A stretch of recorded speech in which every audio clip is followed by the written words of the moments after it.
Willkommen zu Frequent Traveler TV. Mein Name ist Lars Korsten, heute wieder zu einer frisch gepressten Sendung.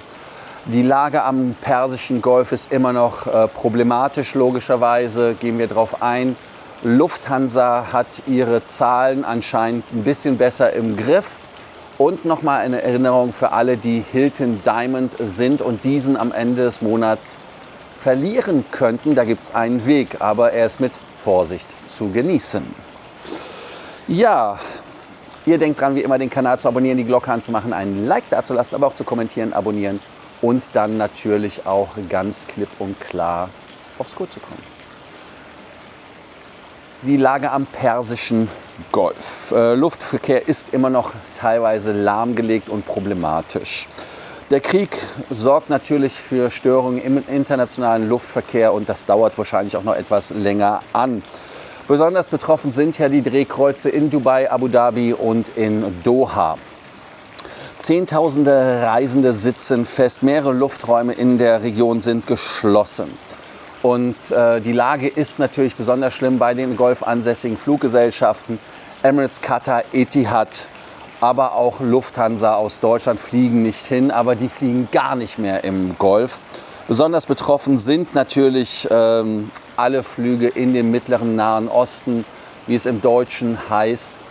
Und da sind besonders zu erwähnen natürlich Dubai, Abu Dhabi, Doha, Tel Aviv, Beirut, Amman, Erbil, Daman und logischerweise Teheran. Der Teheraner Flughafen wurde ja auch von den Amerikanern jetzt angegriffen. Und da hat es wohl eine 319 zerrissen.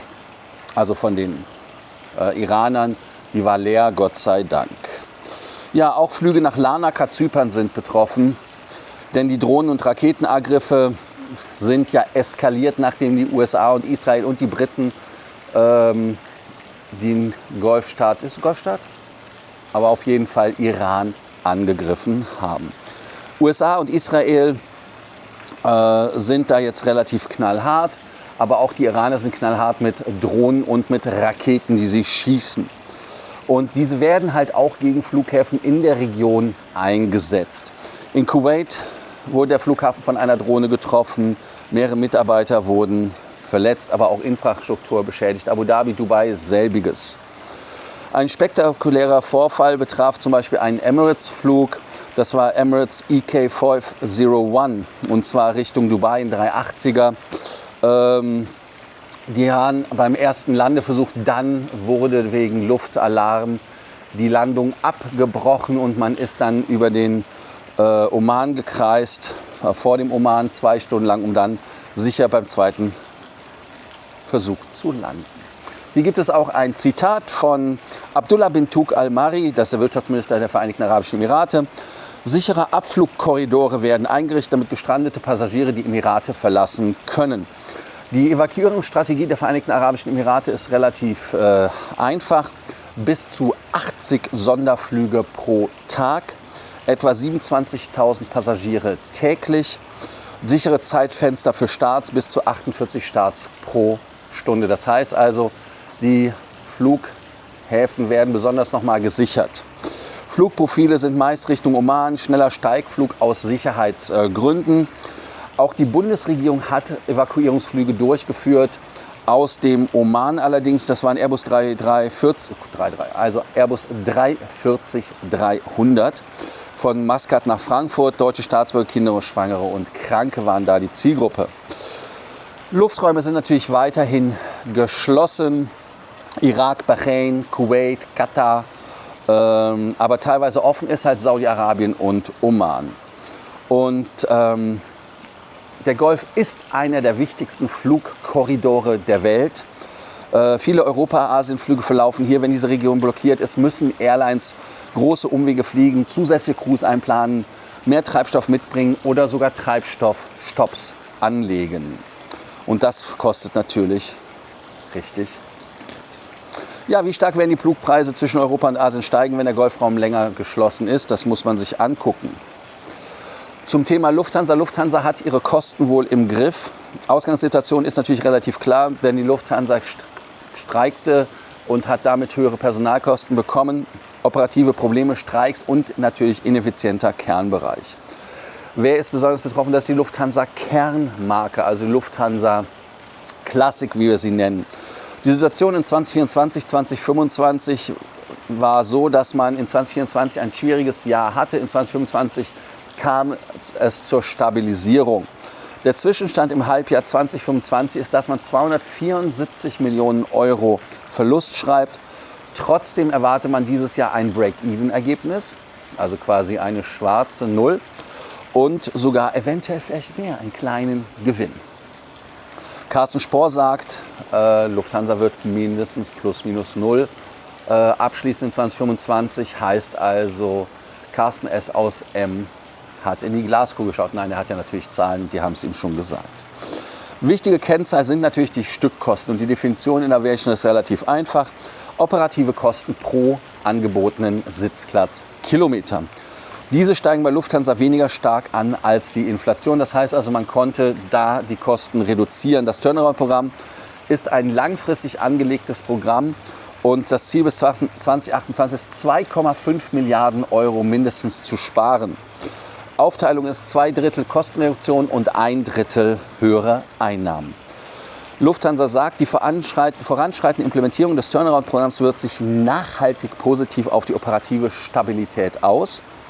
Und die beste Stabilität seit 10 Jahren. Und das ist halt auch etwas, was relativ interessant ist, denn man hat weniger Flugausfälle, weniger Entschädigung, weniger Hotelkosten, weniger Umbuchung und das spart Geld. Also alleine dadurch, dass Lufthansa wesentlich stabiler operieren kann, ist es natürlich so, dass die Lufthansa wesentlich effizienter ist. Auch die Allegris Business Class bringt höhere Einnahmen. Die neue Langstrecke mit Allegris zeigt Wirkung. 10% höhere Durchschnittserlöse in der Business Class.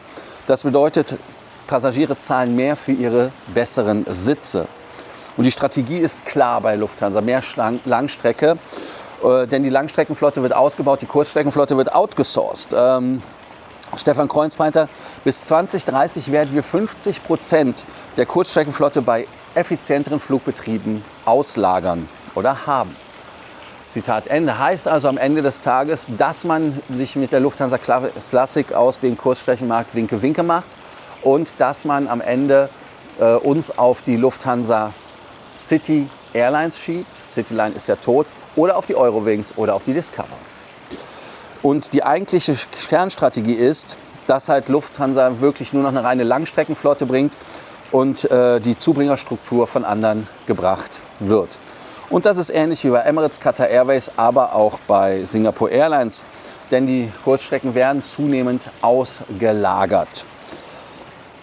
Ihr könnt ja dazu was schreiben, und zwar kann Lufthansa mit dieser Strategie gegen die Gulf Airlines bestehen oder auch gegen andere Fluggesellschaften. Ist es eine Qualitätssicherung aus eurer Sicht oder eher eine Verschlechterung? Alle, die bei Hilton Kunde sind und den Diamond nicht schaffen, haben ja die Möglichkeit, einmal in ihrem Leben den Diamond-Status zu verlängern. Und zwar, der Status muss am 31. März 2026 auslaufen. Mindestens 3 Jahre Diamond-Status muss man haben, 250 Hotelnächte gesammelt haben oder 500.000 Basispunkte haben. Die Verlängerung ist nur einmal im Leben möglich, das ist ganz wichtig, also nur einmal, macht es wirklich nur ganz sicher. Der Antrag muss aktiv beantragt werden, also die Verlängerung.